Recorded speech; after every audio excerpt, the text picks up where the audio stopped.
Hi అండి. Welcome to Gruhalakshmi creatives. ఈ వీడియోలో విజయవాడ కనకదుర్గ టెంపుల్ చూపిస్తాను మొత్తము. మేమైతే ఇక్కడ ఉండి కౌంటింగ్ అని చెప్పేసి 2 డేస్ సేవ కోసం వచ్చేసాము. మా ఫ్రెండ్స్‌తో కలిసి వచ్చేసాను చూడండి. అయితే ఇక్కడ గుడికెళ్ళే దారిలో మనకు అన్నీ టెంకాయలు, అమ్మవారికి చీర, నిమ్మకాయలు, పువ్వులు అన్నీ రోడ్ సైడ్ అలా ఆహ్, పెట్టి అమ్మేస్తారనమాట. ఇది పక్కల కోనేటిలో స్నానం చేసుకొని ఆహ్, కొండ పైకి ఎక్కేవాళ్ళు ఎళ్ళొచ్చనమాట. అయితే మేము నైటు తెల్లవారుజామునే వచ్చేసాము. సేవ వాళ్ళకు అక్కడ షెల్టర్ ఇచ్చారు. రూమ్స్ హాల్‌లాగా అక్కడే స్టే చేసి, అక్కడే మేము స్నానాలు చేసి వచ్చేసామనమాట. ఇదొచ్చేసి మనం కొండపైకి ఎళ్ళేటప్పుడు రోడ్ సైడ్ అనమాట. ఆహ్, అయితే నైటు మాకు అక్కడ దిగేసరికి 5 అయిందనమాట. ఇక్కడ చూడండి ఇంకా చీకటిగా కనిపిస్తుంది. తెల్లవారుజామున 5 గంటలకైతే దిగేసి లోపల ఎంక్వైరీ చేసి మన ఆధార్ నెంబర్ అవి తీసుకొని లోపలికైతే పంపిస్తారు. ఇలా సేవ వాళ్ళమని చెప్పేస్తే వాళ్ళు చెక్ చేసి లోపలికి పంపిస్తారనమాట. ఇక్కడ చూడండి ఇవి వసతి గృహాలు. చాలా బ్యూటిఫుల్‌గా ఉంది. మధ్యలో అంతా ఖాళీ ప్రదేశంలో మొక్కలు అలా పూల మొక్కలు పెంచేశారు. ఇంకా చుట్టూ రూమ్స్ అనమాట. ప్రెజెంట్‌గా అయితే రూమ్‌లోకెళ్ళి ఇంకా స్నానాలు చేసి రెడీ అయితున్నామనమాట. ఇది హాల్. ఇక్కడ చూసారు కదా! అక్కడక్కడ లాకర్స్ ఉన్నాయి. బ్యాగ్స్ పెట్టుకోవడానికి కొన్ని లాకర్ కీస్ అయితే ఇచ్చేస్తారనమాట. ఇంకా 6కంతా అందరం స్నానాలు చేసేసి రెడీ అయ్యాము. ఇక్కడ సేవకొచ్చిన వాళ్ళకు ఒక ఐడెంటిటీ కార్డ్ అయితే ఇస్తారనమాట. ఎవరి ఆధార్ నెంబరు, డీటెయిల్స్, ఒక ఫోటో వాళ్ళవి అన్నీ ఇచ్చేసి ఇక్కడే చూపిస్తున్నాను చూడండి. ఇలా ఇచ్చేస్తారు. ఇలా ఉంటాయన్నమాట. ఇదేసుకొని ఇంకా మనం పైకైతే టెంపుల్ దగ్గరికి వెళ్ళాలి. ఈ ఆంటీ వాళ్ళు మా ఫ్రెండ్స్ అంతా ఒక 14 మెంబర్స్ అయితే కలిసి వచ్చేసాం మేము సేవ చేయడానికి. ఇంకా రెడీ అయ్యి అందరం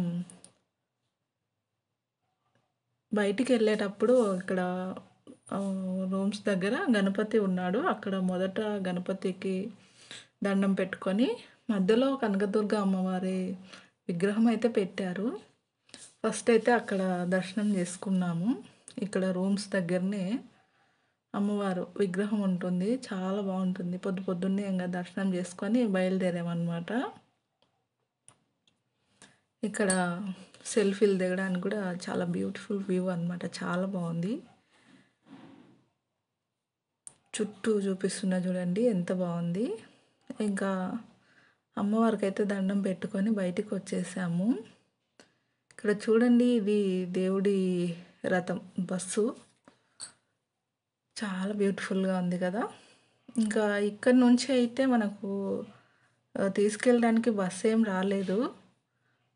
అలా ముందుకెళ్ళాము. రోడ్ సైడ్ వెళ్ళి ఇక్కడ కెనాల్ పక్కల రోడ్ ఉంది కదా! అక్కడ వెయిట్ చేసాము కొంచెం సేపు. మనకు దేవుడి బస్సులో కొండ దగ్గర నుంచి మాత్రమే, కొండపైకి మాత్రమే ఫ్రీగా తీసుకెళ్తాయంట. మేము ఇక్కడ నుంచి అయితే ఆటో తీసుకొని ఫస్ట్ అయితే కొండ దగ్గరికి వెళ్ళిపోయాము. అక్కడ కొండ దగ్గర నుంచి బస్సు అయితే వచ్చేసింది. చూడండి బస్సులో ఎక్కేసి ఫ్రీగా పైకి దింపేస్తుందనమాట. కొండపైకి వచ్చేసాము. ఇదంతా మార్నింగ్ 6కంతా మేము కొండపైకి వచ్చేసాం కాబట్టి బాగా మంచు కురుస్తుంది. చూడడానికైతే చాలా బ్యూటిఫుల్‌గా అనిపించింది. ఆ మంచు మబ్బులలో ఆ కొండలు చాలా బాగా అనిపించాయి. ఇక్కడ వచ్చేసి ఎంక్వైరీ రూము.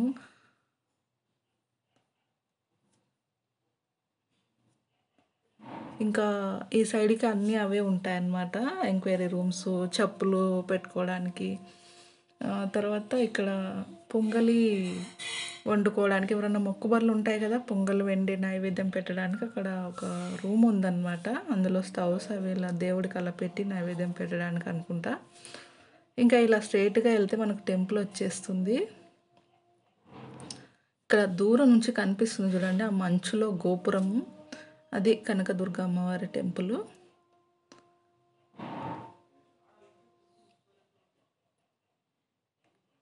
ఇక్కడ టెంపుల్ దగ్గరలోనే ఫస్ట్ అయితే పెద్దగా గణపతి మండపం అయితే ఉంది. అందరూ ఇక్కడ దర్శనం చేసుకొని మనకు సెల్ఫీలు ఫోటోలు ఏమైనా దిగాలనుకుంటే ఇక్కడ బయట మాత్రమే. ఇంకా టెంపుల్లోకి సెల్లులో అలో లేదు కాబట్టి ఇట్లా కొంచెం లోపల వరకు మనం దర్శనం క్యూలో నిలబడేంత వరకు ఈ గోపురం లోపల దిగొచ్చు అనమాట. ఇక్కడ దాకా వెళ్ళి మేము దర్శనం అయితే చేసుకొని ఇంకా లోపలికి వెళ్ళామన్నమాట. అంతా చెక్ చేసి లోపలికి పంపిస్తారు ఓన్లీ కౌంటింగ్కి. ఈవినింగ్ దాకా చేసి బయటకు వచ్చేసామండి. ఇది బయటకు వచ్చిన తర్వాత మళ్ళీ అట్లా గుడి ముందు కూర్చొని కొంచెం ప్రశాంతంగా మళ్ళీ రెండోసారి సాయంత్రం అయితే దర్శనం చేసుకున్నాము. ఇక్కడ మొత్తం గుడి చుట్టూ చూపిస్తున్నా చూడండి, ఆ చుట్టుముట్టు కొండలు చెట్లు. టెంపుల్ అయితే చాలా బాగుంది, చాలా పెద్దగా కూడా ఉంది.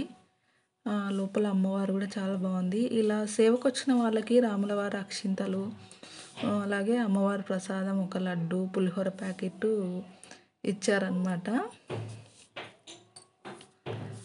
ఇక్కడ ఒక సైడ్కి అమ్మవారి చీరలు కూడా వేలం పెట్టేశారనమాట, విక్రయిస్తున్నారు. అమ్మడానికి అమ్మవారివి ఎవరైనా నచ్చితే కొనుక్కోవచ్చు అనమాట. చాలా బాగున్నాయి చీరలు కూడా. ఒక్కో చీర ఒక రేటు, మనకు నచ్చితే తీసుకోవచ్చు.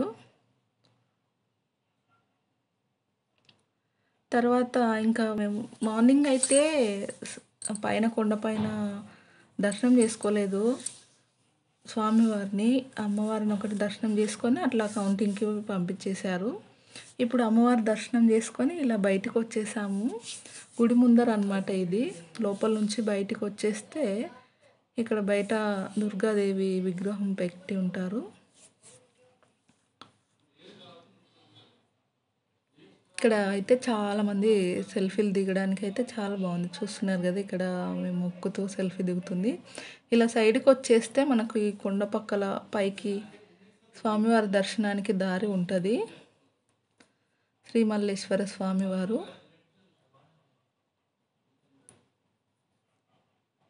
ఇలా వెళ్ళే దారిలో మధ్య మధ్యలో ఆంజనేయ స్వామి అట్లా టెంపుల్ చిన్న చిన్నవి ఉన్నాయి. పైన అయితే స్వామివారు ఉన్నారు. ఇక్కడ పైకి వెళ్ళి మేము దర్శనం చేసుకొని మళ్ళీ కిందికి వచ్చేసామన్నమాట. ఇంక ఇక్కడ దేవుడి దగ్గర వరకు చూపించాను, కానీ ఇంకా పైకి వచ్చిన తర్వాత మళ్ళీ స్టాప్ చేసేసాను. మళ్ళీ కిందికి వచ్చిన తర్వాత చూపిస్తున్నాను, ఎందుకంటే దేవుణ్ణి ఫోటోలు వీడియోలు తీయరాదు అంటారు కాబట్టి దేవుడు చుట్టుపక్కల ప్రదేశాలు మండపాలు ఇవి మాత్రమే నేను చూపిస్తున్నాను. ఇంకా దర్శనానికి వెళ్ళే దారి నుంచి సెల్ ఆఫ్ చేసుకుంటున్నాను. దర్శనం అయిపోయిన తర్వాత బయటికి వస్తే చూడండి, ఇది కృష్ణా నది గుడి చుట్టూ ఉంటుందన్నమాట. గుడి పక్కలే ఉంటుంది. చాలా బ్యూటిఫుల్గా ఇట్లా పైనుంచి కొండపై నుంచి కిందికి చూస్తే ఆ రోడ్స్ బ్రిడ్జి చాలా బ్యూటిఫుల్గా ఉంటుంది. ఈ వ్యూ అయితే చాలా బాగుందన్నమాట. చాలామంది ఇక్కడ నిలబడి సెల్ఫీలు అయితే దిగుతున్నారు. టెంపుల్ అయితే విజయవాడ కనకదుర్గ అమ్మవారి టెంపుల్ అయితే చాలా బ్యూటిఫుల్గా ఉంది. చూడదగ్గ ప్రదేశం అన్నమాట. ఇంకా ఈ దర్శనం అయిపోయిన తర్వాత మేము నెక్స్ట్ ద్వారకా తిరుమల అయితే వెళ్తున్నాము. అక్కడ ఇంకా బ్యూటిఫుల్గా ఉంది. నెక్స్ట్ వీడియోలో అది చూపిస్తాను. Thanks for watching.